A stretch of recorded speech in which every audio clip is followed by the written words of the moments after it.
नमस्कार दोस्तों, मैं डॉक्टर प्रकाश अपने YouTube चैनल पर आप सभी का स्वागत करता हूं। आज के वीडियो में हम गिलबर्ट सिंड्रोम के विषय में जानकारी करेंगे। इस वीडियो में हम जानेंगे गिलबर्ट सिंड्रोम क्या होता है, ये कैसे होता है तथा इसका कारण क्या होता है और इसके लक्षण क्या होते हैं, कैसे पहचानेंगे इसे, आखिर में इसके उपचार कैसे किया जाता है, इस विषय में जानेंगे, जिसमें हम कुछ होम्योपैथिक दवाओं के विषय में बताएंगे। तो मेरा ये वीडियो अंत तक ज़रूर देखिएगा। तो चलिए शुरू करते हैं आज का वीडियो। गिलबर्ट सिंड्रोम एक आनुवांशिक विकार है लीवर का, जिसमें बिलिरुबिन का प्रोसेस नहीं हो पाती है, संशोधन नहीं हो पाता है, जिसकी वजह से ब्लड में बिलिरुबिन का स्तर बढ़ा हुआ मिलता है। ये अगर हम बात करें कि किस कारण से होता है, तो इसका कारण जीन्स में म्यूटेशन होता है। जीन्स के सीक्वेंस में कुछ चेंज आ जाता है, जिसके कारण से लीवर में एक एंजाइम नहीं बन पाता है, जो एंजाइम बिलिरुबिन को संशोधित करता है, यानी प्रोसेस करता है। सबसे पहले तो जानते हैं कि बिलिरुबिन क्या होता है। बिलिरुबिन रेड ब्लड सेल यानी कि लाल रुधिर कणिकाओं के टूटने से बनता है। ये लीवर में प्रोसेस होती है। जब लाल रुधिर कणिकाएं टूटती हैं तो उससे बिलिरुबिन का फॉर्मेशन होता है। ये बिलिरुबिन एक प्रकार का टॉक्सिक है, जो कि हमारे शरीर से निकल जाता है। कैसे निकलता है, इसको समझने के लिए हम सबसे पहले समझेंगे बिलिरुबिन के कितने तरह का होता है।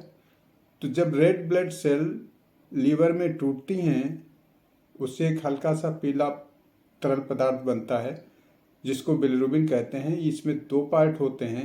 एक पार्ट जो होता है वो ग्लूकोज से मिल जाता है और वाटर में सॉल्युबल होता है, जिसको हम कॉन्जुगेटेड बिलिरुबिन कहते हैं।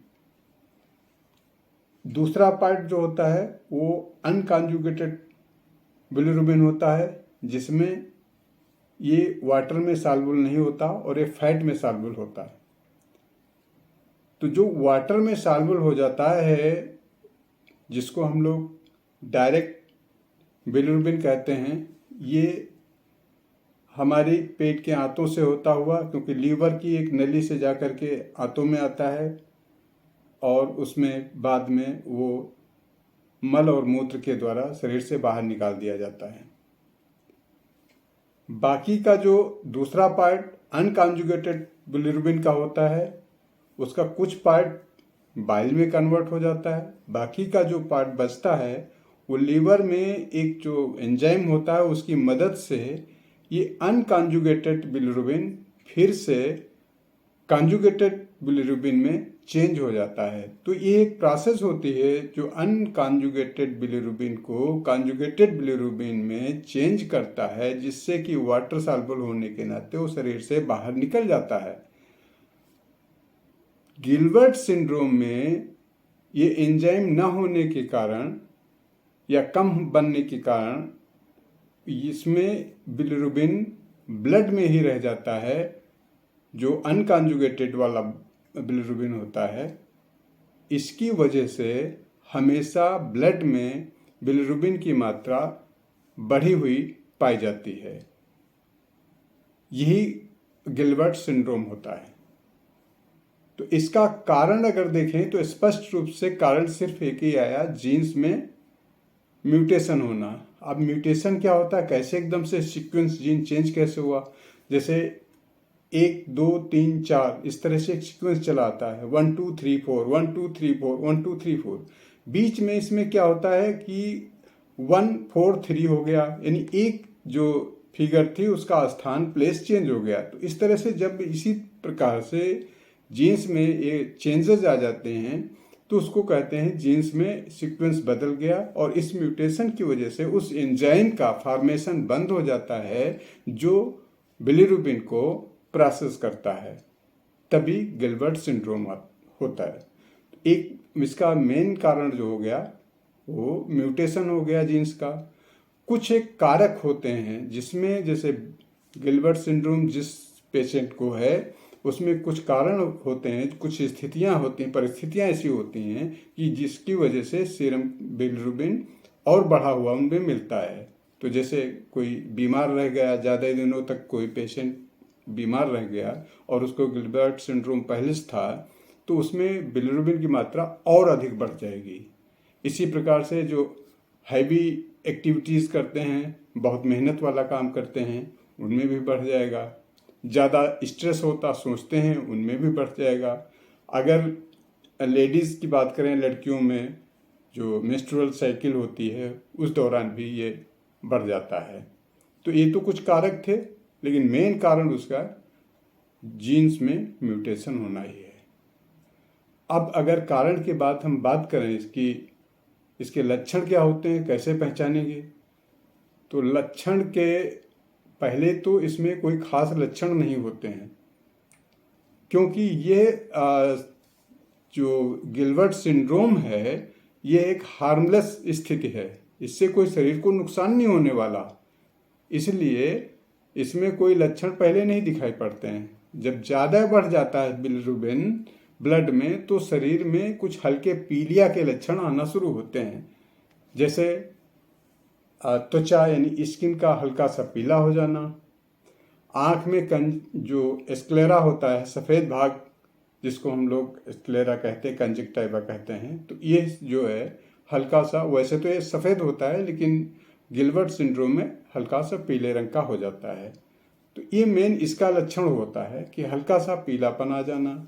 अब जब हल्का सा पीलिया जैसा आएगा और बिलिरुबिन का स्तर बढ़ेगा तो उसको मिचली हो सकती है, उल्टी लग सकती है, दस्त भी आ सकते हैं, कमजोरी लगेगी, मिचली आएगा, चक्कर आएंगे, इस तरह की स्थिति होगी। ये लक्षण उसको मिलते हैं, लेकिन ज़्यादातर ये लक्षण भी ही नहीं होता है शुरुआत में, जब तक बहुत ज़्यादा बिलिरुबिन नहीं बढ़ता है। तो इन लक्षणों के आधार पर फिर डॉक्टर उसको जांच कराते हैं और कंफर्म करते हैं कि कितना बिलिरुबिन है, उसके हिसाब से उसका ट्रीटमेंट तय होता है। तो जांचों में अगर देखा जाए कंफर्म करने के लिए, उसमें लीवर फंक्शन टेस्ट कराया जाता है, ब्लड का कंप्लीट जांच होती है, अल्ट्रासाउंड भी कराया जाता है लीवर की और परिस्थितियां देखने के लिए कि कहीं और उसमें कुछ चेंजेस तो नहीं आ रहे हैं, एनाटॉमी में बढ़ तो नहीं रहा है या इस तरह से कुछ जिसकी वजह से हल्का सा पीलापन आ रहा है। तो ये जांचें करने के बाद में तय हो जाता है। फिर इसके इलाज की बात आती है। अब इलाज तो वैसे ही इसकी इलाज करने की ज़रूरत ही नहीं पड़ती, क्योंकि ये हार्मलेस विकार है, बहुत ज़्यादा इससे नुकसान नहीं होता है। लेकिन जब ज़्यादा बिलिरुबिन बढ़ता है तो जो सिम्टम्स उभरते हैं, आते हैं, उनके आधार पर इसका इलाज किया जा सकता है।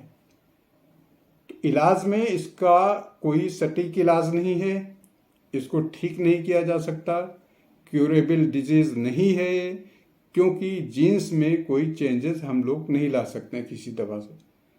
तो ये तो लाइलाज है, लेकिन इसकी कुछ जो तीव्रता को जरूर कम किया जा सकता है कुछ दवाओं से। तो हमारे होम्योपैथिक में कुछ दवाएं हैं, एक दो, जिनका मैं जिक्र करूंगा यहाँ पर।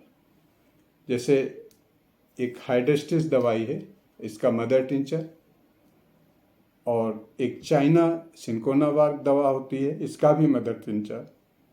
इन दोनों को 10-10 बूंद 1 कप पानी में मिला करके सुबह दोपहर शाम खाने से इसके जो बिलिरुबिन की जो लेवल है उसको कुछ हद तक कम किया जा सकता है। साथ में अगर हम नाइट्राम्यूर की 200 नंबर की दवाएं हफ्ते में 1 बार देते हैं, तब भी रोगी को आराम मिलता है। अगर और कोई सिम्टम्स आते हैं, जैसे चक्कर आना, पेट में दर्द होना, उल्टी का आना, तो उन सिम्टम्स का इलाज किया जाता है। जैसे उल्टी आ रही है तो इपिकाक देना है, पेट में दर्द हो रही है तो मर्गसाल दे देते हैं। तो इस तरह से सिम्टम्स का उसके इलाज किया जाता है। लेकिन हाँ, जो 2 दवाएं मैंने बताई, हाइड्रेस्टिस का मदर टिंचर और सिनकोनाबाग चाइना का मदर टिंचर, अगर इन दोनों को 10-10 बूंद सुबह शाम एक लंबे समय तक लेते रहें तो उसके सीरम बिलिरुबिन का लेवल कंट्रोल में रहेगा, बहुत ज़्यादा नहीं बढ़ने पाएगा। तो ये तो था इलाज के विषय में। अब अगर हम बात करें कि जिसको गिलबर्ट सिंड्रोम हो गया है वो कौन सी सावधानी रखे, क्या सावधानियां बरते जिससे उसको ज़्यादा दिक्कत ना होने पाए। तो सावधानी में सबसे पहली सावधानी तो यही करना है कि उसे डाइट अच्छी लेना है, बैलेंस डाइट लेना है और फैटी डाइट को पूरी तरह से कट करना है। फैटी डाइट बिल्कुल नहीं लेना है, फैट नहीं लेना है। दूसरा, देर तक फास्ट नहीं रहना है। कुछ लोग फास्ट रहते हैं, बीच में जो 1-2 दिन का हफ्ते में रख लेते हैं। गिलबर्ट सिंड्रोम वालों को फास्ट नहीं रखना चाहिए। तीसरा बात, जो दवाएं अनायास लोग मेडिकल स्टोर से या अपने आप से जो भी कोई सिम्टम्स आता, सर दर्द हो गया, बुखार हो गया, पैरासीटामोल लिया, इसको बिल्कुल ही नहीं लेना है। क्योंकि दवाओं के टॉक्सिक से भी बिलिरुबिन का स्तर बढ़ता है और एक गिलबर्ट सिंड्रोम वाले को नुकसान पहुंचाता है, क्योंकि ये लोग ज़्यादा ही इसके टॉक्सिक से सेंसिटिव होते हैं। तो प्लीज़, जिसको किसी को गिलबर्ट सिंड्रोम है वो पैरासीटामोल या अन्य कोई दवाएं अपने आप से बिना चिकित्सक के सलाह से ना ले। हैवी एक्टिविटीज़ नहीं करना है, जैसे बहुत लेबर वाला काम नहीं करना है, परिश्रम वाला ज़्यादा काम नहीं करना है जिसमें ज़्यादा पसीना आता है, क्योंकि वो डिहाइड्रेशन हो जाएगा। तो ऐसी स्थिति में भी ये स्थिति बढ़ सकती है गिलबर्ट सिंड्रोम को। तो उसे पानी ज़्यादा पीना है। पानी पीने का मतलब, अगर वो नींबू मिला के पीता है तो ज़्यादा अच्छा है, क्योंकि नींबू का पानी एंटी इन्फ्लेमेटरी होता है, इसलिए उसे ज़रूर पीना चाहिए।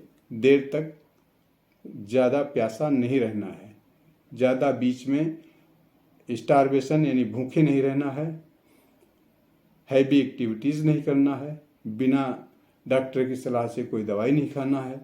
इस सब अगर सावधानियां रखेंगे तो गिलबर्ट सिंड्रोम से कोई नुकसान नहीं होगा, उसे कोई परेशानी नहीं होगी शरीर पर कोई। तो यही करना है गिलबर्ट सिंड्रोम के मरीजों को। और अंत में मैं ये कहूँगा कि अगर ये वीडियो मेरा आप सबकी समझ में आया हो, पसंद आया हो, तो इसको लाइक और शेयर करें। और हाँ, अगर हमारे चैनल को अभी तक सब्सक्राइब नहीं करा है तो उसको प्लीज़ सब्सक्राइब करिए। आज के वीडियो में बस इतना ही, फिर मिलते हैं नए वीडियो में। तब तक के लिए आप सभी लोग प्रसन्न रहें, स्वस्थ रहें। नमस्कार।